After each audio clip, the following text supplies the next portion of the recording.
अस्सलाम वालेकुम नाजरीन, मैं महबूब आलम और आप देख रहे हैं वॉइस ऑफ इंडिया WB। आज के एक अहम खबर यह है कि अल अंसार तंजीम एक कॉन्फ्रेंस रखा था लोधन में। पहली बार ग्वालपोखर लोधन में एक कॉन्फ्रेंस रखा था जिसमें बहुत सारे उलमा इकराम यहाँ पर मौजूद थे। हमारे चैनल को जो सब्सक्राइब नहीं किया है सब्सक्राइब करें, लाइक और शेयर ज़्यादा से ज़्यादा करें ताकि हम इलाका के न्यूज़ कवर करके हम आप तक पहुँचा सकें। तो दोस्तों आइए वीडियो को शुरू करते हैं। अरमान है एक मुद्दत से दिल का ये अरमान है, बांध लेना तिरंगे का सर पर कफन, बांध लेना तिरंगे का सर पर कफन।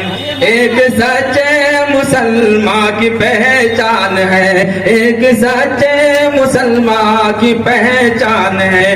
कह के गद्दार बे आबरू मत करो, कह के गद्दार बे आबरू मत करो, आबरूए वतन हर मुसलमान है, आबरूए वतन हर मुसलमान है। वलियो जैसी थी जिसकी हर एक गुफ्तगू, केवलियो जैसी थी, केवलियो जैसी थी जिसकी हर एक गुफ्तगू। दूध माँ ने पिलाया जिसे बावजू, दूध माँ ने पिलाया जिसे बावजू, जिसके आगे भी अंग्रेज थर्रा गए, जिसके आगे भी अंग्रेज थर्रा गए। नाम उस शेर का टीपू सुल्तान है, नाम उस शेर का टीपू सुल्तान है। ऐ प्यारी माँ तेरा चल, ऐ प्यारी माँ तेरा चल, सभी आंचल से अच्छा है।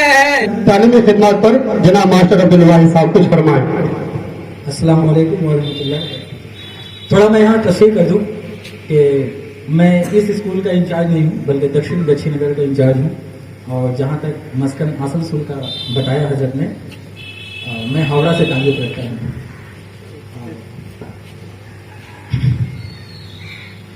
बातिल से डरने वाले है आसमां हम नहीं, 100 बार कर चुका है तो इम्तहान हमारा। आज जिस उन्वान के तहत ये प्रोग्राम यहाँ रखा गया है, ये अपनी नौइयत का बहुत ही उम्दा प्रोग्राम है। मैं तंजीम को मुबारकबाद पेश करता हूँ। हिंदुस्तान की आज़ादी में जहां तक मुसलमानों के किरदार का सवाल है तो कई हजार किताबें भी अगर लिख दी जाएं तो कम है। जितनी भी लंबी तकरीरें कर ली जाएं कम है। 1757 की प्लासी की जंग से शुरू करके 1799 टीपू सुल्तान की शहादत और 1857 की बगावत में उलमा इकराम की कुर्बानियां, फिर 1857 से 1947 तक 90 साल का जो जमाना है, इस दौरान जो हिंदुस्तान में जो तहरीकें चलाई गई, यहाँ की तमाम तारीखें मिटा दी गई। मुसलमानों के जो इश्तराक थे हमारे फ्रीडम फाइटर्स के साथ, एक एक करके मिटा दिया गया। मैं 2-3 वाकयात आपके सामने गिनाऊंगा और कुछ लाइव चीजें मैं दिखाना चाहता हूं। अभी जितनी भी तकरीरें आपने सुनी, किताब में दर्ज है वो बातें, हकीकत पर मुद्दी है वो बातें जो उलमा इकराम अभी सुना रहे थे। 1799 में जब टीपू सुल्तान की शहादत होती है, कई बार आप लोगों ने अभी सुना और ये सही भी है, मौलिक लिख चुके हैं। 1799 में जब टीपू सुल्तान की शहादत हुई, शहादत के बाद जब श्रीरंगापट्टनम पर अंग्रेजों का कब्जा हो गया, जब पूरी सल्तनत पर अंग्रेज काबिज हो गए, तब एक एक करके उनके अहले खाना को कत्ल कर दिया गया। वाकया यह है कि टीपू सुल्तान ने सबसे पहली मर्तबा रॉकेट का इस्तेमाल किया था। ये हम भी जानते हैं, आप भी जानते हैं, मगर आज एक लाइव मैं कुछ आपको दिखाना चाहता हूं। सर विलियम कॉनग्रीव का नाम आप लोगों ने सुना होगा। 1802 में तकरीबन 200 रॉकेट उन्होंने जब्त किया श्रीरंगापट्टनम से, जो कि उनकी राजधानी थी। सावन की बगावत में जिन लोगों ने कुर्बानियां दी। अशफाकुल्लाह खान, जब काला पानी की सजा उन्हें हुई, अशफाकुल्लाह खान पहले उन्हें यूपी के जेल में रखा गया, फिर अंडमान भेज दिया गया। जब बहन मिलने के लिए जाती है, रोती है, तो अशफाकुल्लाह खान कहते हैं, बहन क्यों रो रही हो? कल जब भगत सिंह के साथ, राम प्रसाद बिस्मिल के साथ, बट्टू किशोर के साथ, महात्मा गांधी के साथ जब नाम लिया जाएगा तो तुम्हारे इस भाई का भी नाम उसी सांस में लिया जाएगा। ये फख्र की जरूरत है हमें। ऐसे जियाले हिंदुस्तान में आए हैं। बहुत सारी बातें हैं, शायद अभी और भी फहरिस्त में बोलने वाले लोग हैं। मैं अपनी बात यही खत्म कर रहा हूँ। कभी मौका मिला इंशाअल्लाह ताला तो मैं पूरी बात रखूंगा। अस्सलाम वालेकुम। कभी शाखो सब्जो बर्ग पे तारीख है पर पूरी तैयारी करके आए, और जो लोग यहाँ पे अपना वक्त सर्व कर रहे हैं उनको कोई बात मालूम नहीं। मेरे दोस्तों और बुजुर्गों, अभी हमारे मौलाना साहब एक बात बता रहे थे, वाकईतन ये एक हकीकत है कि अगर किसी हुकूमत में रवादारी ना हो, अदलो इंसाफ ना हो, उखुवत और भाईचारगी ना हो, तो वो हुकूमत ज्यादा दिनों तक टिक नहीं सकती। इसी से आप अंदाजा लगा लीजिए कि मुगलों ने जो कई सदियों तक हुकूमत की, जबकि उनकी तादाद बहुत थोड़ी थी, अगर बिरादरान वतन के साथ वो नाइंसाफी करते, बिरादरान वतन को उनका पूरा हक नहीं देते, तो बिरादरान वतन जो बड़ी तादाद में थे उनकी हुकूमत को टिक नहीं देते, उनकी हुकूमत को चलने नहीं देते थे। बहरहाल ये एक लंबी दास्तान है। और आज जिस शख्सियत को सबसे ज्यादा मुत्तहम किया जाता है, औरंगजेब आलमगीर रहमतुल्लाह अलैह, उनको एक मुल्ला कहा जाता है। मैं आपको बताऊं, मैं किसी मौलवी की तारीख की किताब का हवाला नहीं दे रहा हूं। आप में से हर एक वाकिफ होंगे, इसलिए कि अल्हम्दुलिल्लाह ये पढ़े लिखे लोगों का तबका है। डॉक्टर बीएन पांडे का नाम आपने सुना होगा, बहुत मशहूर शख्सियत। उनकी किताब में खुद लिखा हुआ है कि सिर्फ अमृतसर और जालंधर के अंदर औरंगजेब आलमगीर रहमतुल्लाह अलैह ने 300 मंदिरों को जागीरें अता की। ये कौन कह रहा है? और आज भी ये फरामीन मौजूद हैं फारसी जबानों में। तो सिर्फ एक जालंधर के अंदर, अमृतसर के अंदर जब 300 मंदिरों को उन्होंने जागीर दी, जमीन दी, उनके नाम पे जमीन अलॉट किया, तो पूरे हिंदुस्तान में आप अंदाजा लगाइए कि क्या आलम होगा। इसी तरह से उन्होंने मजहब की बुनियाद पर, मिल्लत की बुनियाद पर कभी भी ओहदे तकसीम नहीं किए, कभी भी नहीं। मुल्क की फौज और इसी तरह से दिफाई जो इंतजाम होता है, उसका सबसे ज्यादा अहम जिम्मेदार आर्मी चीफ होता है।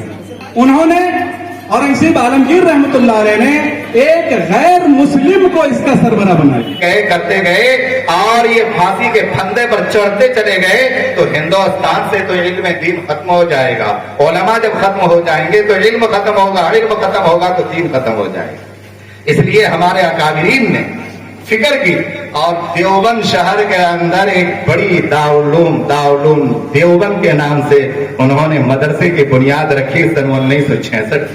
फिर उसके बाद सन 1975 में नदवतुल उलमा की बुनियाद पड़ी, 76 में मज़ाहिबुल सहारनपुर की बुनियाद पड़ी, फिर उसके बाद फिर उसके मुस्लिम अलीगढ़ यूनिवर्सिटी की सर सैयद अली रहमान ने उन्होंने मदरसतुन दीनियतुन नाम से एक मदरसा कायम करके उन्होंने बाद के लिए, मुस्तकबिल के लिए मुस्लिम अलीगढ़ यूनिवर्सिटी की बुनियाद रखी। और इसी तरह बाद में, बहुत बाद में चल करके हमारे अकाबिरीन में से ये जामिया मिल्लिया की बुनियाद रखी, और भी बड़े बड़े इदारे कायम होते चले गए। उनके देखा देखी में एक के बाद अधीगरे मदरसों का जाल बिस्ता हुआ चला गया, यहाँ तक कि हमारे इलाके के अंदर भी इस छोटे मोटे सुरजापुरी, ये उत्तर दिनाजपुर, किशनगंज, पूर्णिया, अररिया इलाके के अंदर अल्हम्दुलिल्लाह देखते ही देखते आज ये मदरसों का समंदर पड़ा हुआ है। یہ دین ہے ان اکابرین کے، اور دین ہے یہ جنگ آزادی کا۔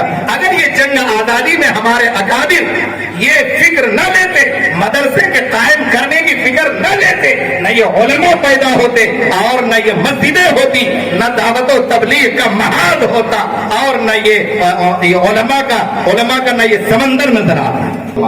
ناپاک سازشوں سے محفوظ فرمائے۔ خود اپنوں کے اندر بھی بڑی غداریاں کبھی کبھی ہو جاتی ہیں، کہیں ایسا نہ ہو کہ الانصار کے مقابلے میں کوئی میر جعفر یا میر صادق جو ننگے اسلاف نو میں ننگے قوم و ملت ہیں وہ کبھی کوئی کھڑا ہو جائے۔ نہیں، کسی بھی تنظیم کو چلانے کے لیے دو چیزوں کی ضرورت ہے۔ ہمارے مولانا اسرار الحق صاحب قاسمی میرے خسرے مرحوم رحمت اللہ علیہ حضرت کہا کرتے تھے کہ کوئی مدرسہ یا تنظیم اگر چلانی ہو تو دو چیزیں اپنے اندر پیدا کریں۔ کتنے؟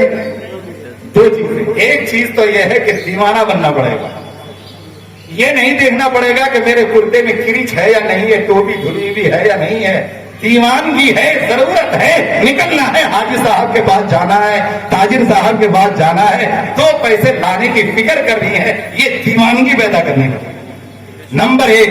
نمبر دو یہ ہے کہ بڑے بڑے چیزوں کو کے سامنے اپنے سر کو جھکا دینا، تواضع اختیار کرنے کا، انا کو توڑنا پڑے گا۔ جب تک انا نہیں ٹوٹے گا اپنے اجتماعیت قائم نہیں ہو سکتی ہے۔ تو اللہ تعالی ہم سب کو الانصار کی بلندی اور ان کی تعمیر و ترقی کے لیے ہم سب مل کر کے دعا کریں گے۔ اللہ تعالیٰ اس اجلاس کو قبول فرمائے۔ وآخر دعوانا ان الحمدللہ۔ مولانا مفتی عبدالحمید صاحب کا پہلے سے شکر گزار ہوں کہ آپ نے ہمارے لودھن میں یہ پروگرام کر کے ہم لوگوں کو رونق بخشا۔ جزاک اللہ خیر۔ آزاد ہند کمیٹی کے ہمارے گساد صاحب تشریف لائیں۔ آپ پیش رہے شاہد ماما، ہمارے مسعود چچا، حاجی اسلام صاحب، نسیم صاحب، ڈاکٹر ہدا صاحب اور جملہ جتنے بھی ہمارے دوست احباب مل کے آپ لوگوں نے کام سپرد کیا تھا، جہاں تک ہو سکا ہے ہم لوگوں نے یہ پروگرام انعقاد کیا ہے۔ میں شکر گزار ہوں آپ لوگوں کا کہ آپ لوگوں نے بہت کم وقت میں یہاں تشریف لا کے ہم لوگ کو حوصلہ بخشا۔ جزاک اللہ خیر۔ ارشاد صاحب، آزاد کمیٹی کے ارشاد صاحب اور صدر ہند کمیٹی کے ذمہ داران تمام لوگوں نے مل کے تعاون کر کے انشاءاللہ ہم لوگ کسی کے پاس ہاتھ بھی نہیں پھیلائے، جہاں تک ہو سکا ہے ہم لوگ اپنے دوستوں سے مل کے اس پروگرام کو کامیاب کرنے میں لگے ہوئے تھے۔ الحمدللہ مجھے لگتا ہے کہ ہم لوگ کامیابی کے دہلیز پہ ہیں۔ مہمان حضرات، میرے دوستوں، ساتھیوں، سبھی کو میرا سلام، السلام علیکم۔ ٹائم تو ہے نہیں، تو لاسٹ میں سب سے پہلے تو میں یہ کہنا چاہوں گا کہ تنظیم الانصار کی طرف سے پہلی مرتبہ جنگ آزادی کے سلسلے میں سیمینار میرے خیال سے میرے عمر میں شاید یہ پہلی مرتبہ ہوا ہے ہمارے لودھن میں، تو یہ بہت خوشی کی بات ہے۔ اور ہمارے تنظیم الانصار کے جو مفتی عبدالحمید صاحب ہیں اور تنظیم الانصار کے تمام حضرات جتنے بھی ممبرز ہیں، میں ہمارے آل انڈیا آزاد کمیٹی اور گوالپور صدائی ہند کمیٹی، دو کمیٹی ہم لوگ کی چل رہی ہے، ان دونوں کمیٹی کی طرف سے آپ لوگوں کا تہ دل سے شکریہ ادا کرتا ہوں کہ آپ لوگوں نے یہ نیک اور ایک ضرورت ہے ابھی کے دور میں یہ پروگرام کیا، آپ لوگوں کا تہ دل سے میں شکر گزار ہوں، اور آپ لوگوں کا بھی تہ دل سے شکر گزار کرتا ہوں کہ آپ لوگ اسی وقت سے یہاں بیٹھے ہوئے ہیں، اس لیے میں اپنے طرف سے شکر گزار ہوں۔